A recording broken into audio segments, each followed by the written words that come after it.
ជំរាបសួរអ្នកទាំងអស់គ្នាថ្ងៃនេះគឺយើងបន្តភាសារឿងទូលីពេចយើងទៀតណានៅពេលដែលយើងក៏កំពុងតែគិតសក់នឹងទូរស័ព្ទរបស់គាត់បានរស់ឡើងហើយក៏បានដើរចេញមកក្រៅដើម្បីទទួលហើយម្នាក់ដែលខំមកហ្នឹងគឺជាដុកទ័រឈ្វៃហើយក៏បានសួរទៅកាន់យាយដែរមិនអត់លើកទូរស័ព្ទរបស់គាត់ចង់យាយណាក៏បានសុំទោសទៅកាន់ដុកទ័រឈ្វៃដោយសារតែគាត់អត់ដឹងហើយដុកទ័រឈ្វៃហ្នឹងក៏បាននិយាយដែរទូរស័ព្ទរបស់គាត់នឹងខូចទៅគាត់ខ្ចីទូរស័ព្ទគេខលទៅយាយប៉ុន្តែយាយបែរជាអត់លើកវិញដុកទ័រឈ្វៃក៏បានដាក់កែវកាហ្វេនៅលើតុហើយក៏បន្តនិយាយទៀតខ្ញុំឮថាឯងហ្នឹងឈឺចឹងទៅខ្ញុំសង្ឃឹមថានឹងបានជួបឯងនៅពេលដែលឯងមានអារម្មណ៍ថាធូរស្រាលយាយណាក៏បានប្រាប់ទៅដុកទ័រឈ្វៃវិញទៅគឺថាលោកលាវបានឲ្យខ្ញុំជប់សម្រាប់ពេលមួយថ្ងៃប៉ុន្តែវាគ្រាន់តែឈឺពួនតិចតួចទេដុកទ័រឈ្វៃនៅពេលដែលគាត់លើបែបហ្នឹងក៏បានតបថាបើសិនជាមនុស្សចិត្តត្រជាក់ហ្នឹងឲ្យឯងជប់មួយរយៈមែនណាមិនគ្រាន់តែឯងឈឺពួនតិចតួចទេហើយចុះឯងបានទៅមន្ទីរពេទ្យហើយនៅហើយឯងមានដឹងថាខ្ញុំគឺជាគ្រូពេទ្យអញ្ចឹងខ្ញុំពិនិត្យសុខភាពឲ្យឯងតែអត់គិតថ្លៃទេបើសិនបើឯងចង់ហើយចាំខ្ញុំនឹងទៅទទួលឯងនៅពេលដែលយើងគាត់លឺអញ្ចឹងហើយក៏គាត់បានតបឲ្យច្រើនដែរប៉ុន្តែគាត់បានកើតក្នុងចិត្តតាមពិតទៅខ្ញុំមានរឿងមួយចង់សួរគាត់ប៉ុន្តែថ្ងៃហ្នឹងខ្ញុំមានគម្រោងរួចហើយអញ្ចឹងគឺវាមិនអាចទេចាំពេលក្រោយទៅនៅពេលដែលយើងគាត់និយាយទូរស័ព្ទចប់ហ្នឹងនរណាក៏បានសួរទៅកាន់គា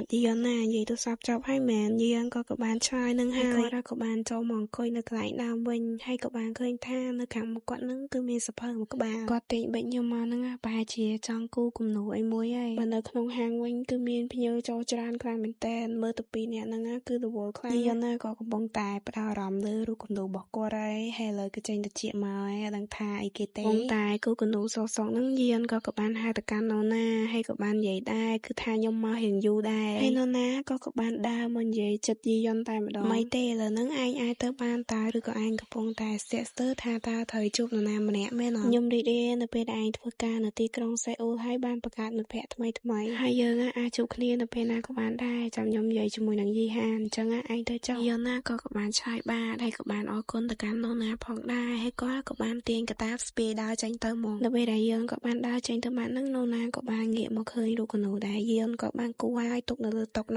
ងហើយនរណាក៏បានគិតថាយើងណាគូរូបបរិសម្នាក់ហ្នឹងសង្ហាហើយបរិសម្នាក់ហ្នឹងមិនបាច់និយាយក៏អ្នកទាំងអស់គ្នាស្គាល់ដែរហើយនរណាក៏បានសួរទៅកាន់យីហានដែរថាយើងគួរតែយករូបគំនូរហ្នឹងជួលនៅក្នុងហាងយើងដែរហើយបើយីហានវិញគឺថាគាត់ដឹងរឿងអីទេគាត់ឆ្ងល់ពេញហ្នឹងហ្មងហើយសាច់រឿងរបស់យើងហ្នឹងក៏បានកាត់មកដល់នៅពេលដែលយីនគាត់បានមកជួបដុកទ័រឈ្វៃហើយយីនណាក៏បានងាកមើលស្វែងស្ដាំហើយក៏បានគិតក្នុងចិត្តថាខ្ញុំមានអារម្មណ៍ថាខ្ញុំស្លៀកពាក់អត់សមរម្យមិនហើយពេលហ្នឹងដែរដុកទ័រឈ្វៃក៏បាននិយាយទៅកាន់យីនមើលទៅឯងទៅជារឿងហត់នឿយបន្តិចខ្ញុំគួរណាឲ្យឯងមកជួបខ្ញុំសោះយីណាក៏បានប្រាប់ទៅគឺមិនអីទេហើយខ្ញុំក៏មានរឿងមួយចង់សួរដែរដុកទ័រឈ្វៃក៏បានសួរទៅកាន់យីនរឿងអ្វីទៅយីណាក៏បាននិយាយគឺមកដល់ពេលនេះហើយខ្ញុំអត់សូវមានតំណែងជាមួយនឹង Alpha ឬ Omega ច្រើនទេប៉ុន្តែពួកគេទាំងអស់ហ្នឹងគឺជាផ្នែកដ៏ធំមួយនៃអតិថិជនរបស់ Phantom អញ្ចឹងខ្ញុំចង់យល់ពីពួកគេបន្ថែមទៀតដុកទ័រឈ្វៃនៅពេលដែលគាត់លើអញ្ចឹងហើយក៏បានសួរទៅកាន់យីននឹងមិនមែនជាអ្វីដែលចង់សួរហើយចូលថ្មីនេះមានរឿងអីកើតឡើងចំពោះ Alpha ឬ Omega អីអត់យីណាក៏បាន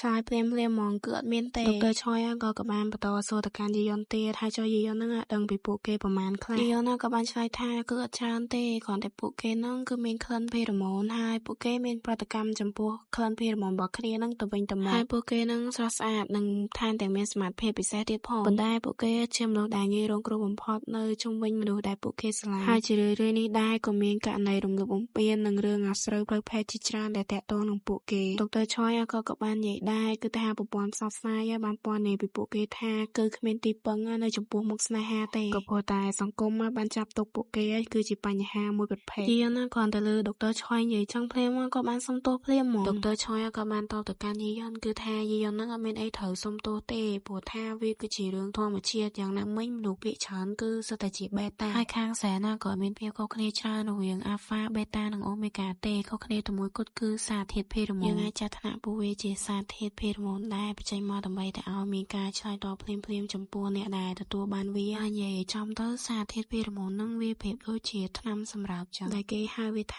គឺជាក្លិនប៉ុន្តែសារធាតុផេរ៉ូម៉ូនហ្នឹងគឺបង្កឲ្យមានអារម្មណ៍មួយអារម្មណ៍រំភើបមួយគឺថាវាពិតជាពិបាកគ្រប់គ្រងខ្លាំងមែនទែនគឺវាមានអារម្មណ៍ច្រើនណាបើសិនជាមនុស្សម្នាក់ហ្នឹងគឺជាមនុស្សដែលឆាប់ឆាវឆាលគឺនឹងបញ្ចេញកំហឹងខ្លួនឯងនៅពេញហ្នឹងហ្មងហើយអាចបញ្ឈប់ខ្លួនឯងបានហើយអារម្មណ៍មួយទៀតវិញគឺទៅពេលដែលវាកើតឡើងមកគឺយើងមានអារម្មណ៍ថាងុយគេងខ្លាំងដូចជាត្រូវបានផឹកថ្នាំងុយគេងចឹងពេលដែលវាកើតឡើងទៅលើពួកគេហើយគឺពួកគេទាំងអស់គ្នាហ្នឹងត្រូវតែបានគេងជាមួយនឹងដៃគូរបស់គេ ហើយជាធម្មតាបេតាគឺអត់អាចប្រតិកម្មខ្លាំងជាមួយនឹងក្លិនបែបហ្នឹងតែមួយមុខទេត្រូវនៅពេលដែលយានគាត់បានស្ដាប់ដុកទ័រឆ្វយនិយាយហើយក៏បានសួរទៅកាន់ដុកទ័រឆ្វយថាបន្ទាប់មកហ្នឹងគឺបេតានឹងអត់មានអារម្មណ៍អីទេត្រូវដុកទ័រឆ្វយក៏បានតបផងទូរស័ព្ទរបស់គាត់ហ្នឹងក៏បានរោឡើងហើយក៏បានសុំពេលបន្តិចដើម្បីលើកទូរស័ព្ទហើយម្នាក់នោះគឺជាលោកលាវយើងនឹងឯងដែលខលមកគឺគ្មានណាគេផ្សេងទេក៏បាននិយាយទៅកាន់លោកលាវដែរថាឲ្យលោកលាវហ្នឹងទាញមើលក៏កំពុងតែនៅមួយណាគេហើយនិយាយហើយហ្នឹងក៏បានហុចទូរស័ព្ទឲ្យទៅកាន់យីយ៉នក៏រៀងស្ទាក់ស្ទើរនឹងយកទូរស័ព្ទពីដៃរបស់ដុកទ័រឆ្វយដែរនៅពេលដែលយកមកដល់ហ្នឹងលោកលាវក៏បានសួរទៅកាន់យីយ៉នថាបើនៅជាមួយនឹងអ៊ីនវូមែនណាតើឯងកំពុងតែញ៉ាំស្រាមែនហើយ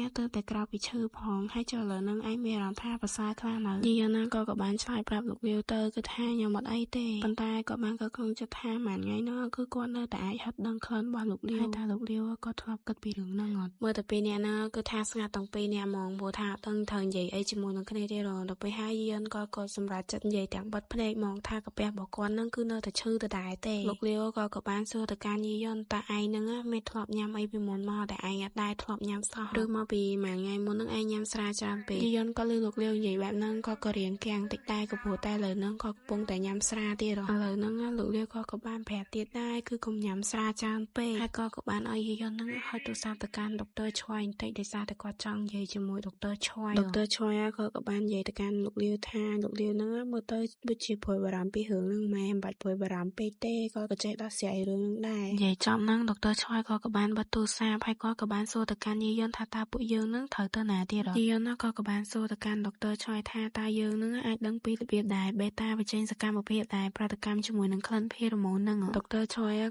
ក៏បានប្រាប់ទៅកាន់យីយ៉ននៅមានរឿងជាច្រើនទៀតដែលយើងអត់ទាន់ដឹងប៉ុន្តែការស្រាវជ្រាវបច្ចុប្បន្ននេះគឺបេតាមិនអាចមានប្រតិកម្មជាមួយនឹងសារធាតុផេរ៉ូម៉ូនបានទេនិយាយហើយហ្នឹងក៏បានស្លឹងទៅកាន់យីយ៉នហើយបានយកដៃខ្លួនឯងហ្នឹងដាក់ទៅលើដៃយីយ៉នហើយក៏បន្តនិយាយទៀតដែរយ៉ាងណាមិញប្រសិនបើពួកគេអាចប្រហែលជាពួកយើងក៏ត្រូវជាប់គាំងនៅកន្លែងហ្នឹងដែរយីយ៉នគ្រាន់តែលឺអញ្ចឹងភ្លាមក៏បានដកដង្ហើមធំហើយដុកទ័រឆ្វយក៏បានអោនមុខទាំងសើចហ្មងហើយគាត់ក៏បន្តប្រាប់ទៅកាន់យីយ៉នទៀតដែរប្រសិនបើបេតាមានអារម្មណ៍ផ្លូវភេទចំពោះអូមេហ្គាឬអាល់ហ្វាណាមួយមានន័យថាពួកគេត្រូវបានតាក់ទាញដោយសារតែមនុស្សម្នាក់នោះមិនមែនជាសារធាតុផេរ៉ូម៉ូននោះទេយីយ៉នគ្រាន់តែលឺអញ្ចឹងភ្លាមគឺថាគាត់ភ្ញាក់ខ្លួនព្រឺតហ្មងប្រហែលជាកំពុងតែមានខ្លួនឯហ្នឹងអាល់ហ្វាអូមេហ្គាឬបេតាយើងគឺជាមនុស្សដំបូងគេហើយមិនមែនដូចជាអូមេហ្គានិងអាល់ហ្វាដែលត្រូវបានគេជំរុញដោយសារធាតុផេរ៉ូម៉ូនតែមួយមុខទេហើយបេតាខ្លះទៀតជាប់តំណែងក៏ព្រោះតែគេចាអារម្មណ៍លើនរណាម្នាក់ដោយអត់មានអារម្មណ៍អ្វីទាំងអស់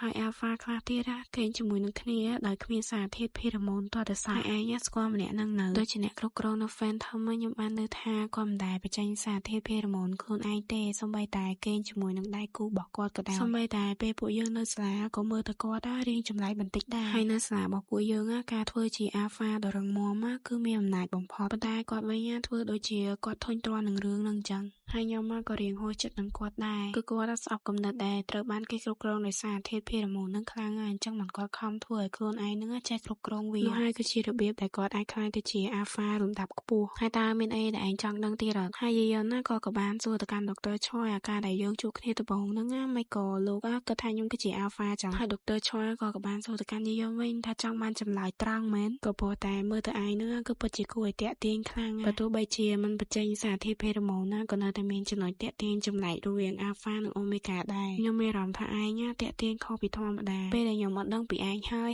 ឯងក៏អត់មានក្លិនដូចជាអូមេហ្គាដែរដូច្នេះខ្ញុំក៏ឆ្ងល់ថាឯងហ្នឹងគឺជាអាល់ហ្វាមែននិយាយចប់អស់ហ្នឹងពួកគេទាំងពីរនាក់ក៏បានបែកផ្លូវគ្នាទៅផ្ទះរៀងខ្លួននៅលើតាក់ស៊ីហ្នឹងយីយ៉នក៏បានគិតក្នុងចិត្តខ្លះដែរប្រសិនបើលោកលាវគាត់មិនដែលបញ្ចេញសារធាតុផេរ៉ូម៉ូនរបស់ខ្លួនឯងនៅលើក្រែនោះទេបើទោះបីជាខ្ញុំជាអូមេហ្គាក៏ដោយគាត់មិនបានដោះលែងខ្ញុំនៅយុគនោះដែរខ្ញុំគិតថាខ្ញុំគ្រាន់តែចង់បានគាត់ខ្ញុំឆ្ងល់ថាតើសារធាតុផេរ៉ូម៉ូនហ្នឹងមានអីជាប់ពាក់ព័ន្ធមួយវាប៉ុន្តែវាក៏មិនបានផ្លាស់ប្ដូរអីទាំងអស់ដែរហើយខ្ញុំក៏មិនបានជ្រើសរើសរុញគាត់ចេញដែរប្រហែលជាមិនមែនមកពីសារធាតុផេរ៉ូម៉ូនទេហើយរឿងរបស់យើងហ្នឹងក៏បានកើតមកដល់ថ្ងៃស្អែកតែថ្ងៃនេះដែរអ្នកដឹកនាំហាងក៏បាននាំយីយ៉នមកញ៉ាំអាហារពេលល្ងាចជាមួយនឹងគ្នាអ្នកដឹកនាំហាងក៏បាននិយាយដែរគឺថាទោះបីជាយើងនៅផ្ទះជាមួយនឹងគ្នាក៏ដោយប៉ុន្តែយើងអត់សូវបានជួបមុខគ្នាទេតោះយីយ៉នថ្ងៃហ្នឹងយើងញ៉ាំឲ្យបែកពោះហ្មងគ្រាន់តែយីយ៉នដើរចូលទៅដល់ហ្នឹងក៏បានភ្ញាក់ផ្អើលនឹងឃើញលោកលាវ លាវកំពុងតែអង្គុយនៅចាំនៅខាងក្នុងនឹងហ្មងហើយយើងណាក៏បានអោនក្បាលសួស្ដីទៅកាន់លោកលាវអ្នកដឹកនាំហាណាក៏បាននិយាយដែរគាត់ភ្លេចប្រាប់ថាថ្ងៃហ្នឹងណាលោកលាវ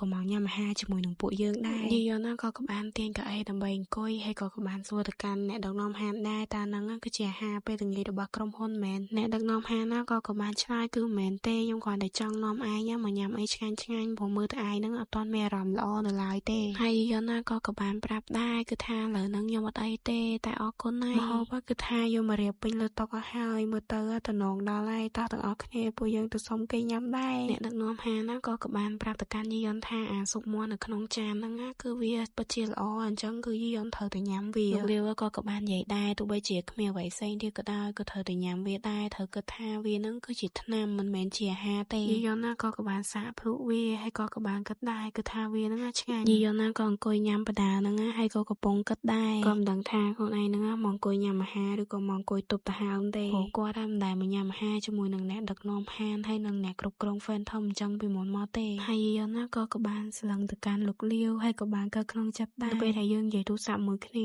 យើងពិតជានិយាយជាមួយនឹងគ្នាច្រើនណាប៉ុន្តែឥឡូវនេះវិញនៅពេលដែលយើងជួបគ្នាផ្ទាល់អញ្ចឹងគឺថាយើងស្ងៀមស្ងាត់រៀងខ្លួនហ្មងមើលទៅរឿងនេះគឺវាឆ្កងបំផុតហ្មងហើយខ្ញុំក៏គិតដែរថាខ្ញុំគឺជាមនុស្សល្ងងគិតដល់កន្លែងហ្នឹងយីយ៉នក៏បាននឹកឃើញទៅដល់ដុកទ័រឆយដែលប្រាប់គាត់កាលពីយប់មិញមនុស្សដែលអាចគ្រប់គ្រងសារធាតុភេទhormoneរបស់គេបានតាមចិត្តហ្នឹងត្រូវបានគេស្គាល់ថាគឺជា Golden Alpha ឬ Golden Omega ហើយពួកគេភាគច្រើនត្រូវបានជះឥទ្ធិពលយ៉ាងខ្លាំងដោយសារធាតុភេទ hormone និងវដ្តរដូវរបស់ពួកគេប៉ុន្តែបើ Golden វិញគឺអាចគ្រប់គ្រងវាដោយខ្លួនឯងបានបើនិយាយចំទៅ Golden គឺពិតជាមានកម្រិតខ្ពស់ខ្លាំងគាត់ស្អាតគាត់ឆ្លាតគាត់សង្ហាហើយគាត់ពិតជារឹងមាំខ្លាំងជាការពិតមនុស្សភាគច្រើនត្រូវបានតាក់ទាញមករកគាត់បើប្រៀបធៀបនៅអារម្មណ៍ផ្ទាល់ខ្លួនរបស់ខ្ញុំគឺវាពិតជាមិនសំខាន់សោះបានបន្តិចហ្នឹងអ្នកដឹកនាំហាងក៏បាននិយាយទៅកាន់យីយ៉នថាពួកយើងចាប់ដើមនិយាយរឿងការងារម្ដងទៀតហើយអញ្ចឹងធ្វើឲ្យឯងស្ងាត់ឈឹងហ្មងយីយ៉នក៏បានប្រកែកដែរគឺមិនអីទេគាត់រីករាយនឹងអាហារមកពេលនេះអ្នកដឹកនាំហាងក៏បានសាយទៅកាន់យីយ៉នដោយសារយីយ៉នហ្នឹងគាត់ដូចកូនក្មេងអញ្ចឹងគាត់បានញ៉ាំថ្នាំនៅក្នុងស៊ុបហ្នឹងទេគាត់ញ៉ាំតែសាច់មាន់ទេលោកលាវក៏ថាដែរល្អហើយវាគ្រាន់បើជាគាត់ញ៉ាំដែរចាប់ហ្នឹងអ្នកទាំង3ក៏នាំគ្នាស្ងាត់ហើយអាកាសធាតុនៅខាងក្រៅថ្ងៃហ្នឹងក៏ពិតជាល្អខ្លាំងបានបន្តិចហ្នឹងលោកលាវក៏បាននិយាយប្រាប់ទៅកាន់យីយ៉នថាថ្ងៃហ្នឹងគឺគាត់មានរឿងចង់និយាយជាមួយនឹងយីយ៉នហើយក៏បាននិយាយជាមួយនឹងអ្នកដឹកនាំហានអំពីយីយ៉នដែរយីយ៉នក៏កំពុងតែឆ្ងល់ពេញខួរក្បាលហើយអត់ដឹងថារឿងអីគេទេហើយលោកលាវក៏បានសួរទៅកាន់យីយ៉នថាតើយីយ៉នហ្នឹងមានអារម្មណ៍មិនដែរចំពោះការគូគំនូម្ដងទៀតហើយសាច់រឿងរបស់យើងក៏បានចប់ត្រឹមហ្នឹងហើយសូមទោសអ្នកទាំងអស់គ្នាដែលខ្ញុំចេញរឿងយឺតខ្លាំងមែនតើក៏ព្រោះតែខ្ញុំជាប់រៀនគួរប្រឡងឆមាសទី2ហងហើយមួយថ្ងៃហ្នឹងឌីប្លូមទី9អញ្ចឹងទៅខ្ញុំអាចមានពេលធ្វើឲ្យអ្នកទាំងអស់គ្នាហើយថ្ងៃទី20ជាងហ្នឹងគឺដល់ឆមាសខ្ញុំវិញហើយអញ្ចឹងទៅខ្ញុំអត់ដឹងថាបានធ្វើវីដេអូឲ្យអ្នកទាំងអស់គ្នាបានវីដេអូទៀតទេតែឆមាសហើយគឺថាបានគេងទេហើយអញ្ចឹងគឺអាចនឹងចេញរឿងឲ្យអ្នកទាំងអស់គ្នារៀងលឿនជាងមុនហើយ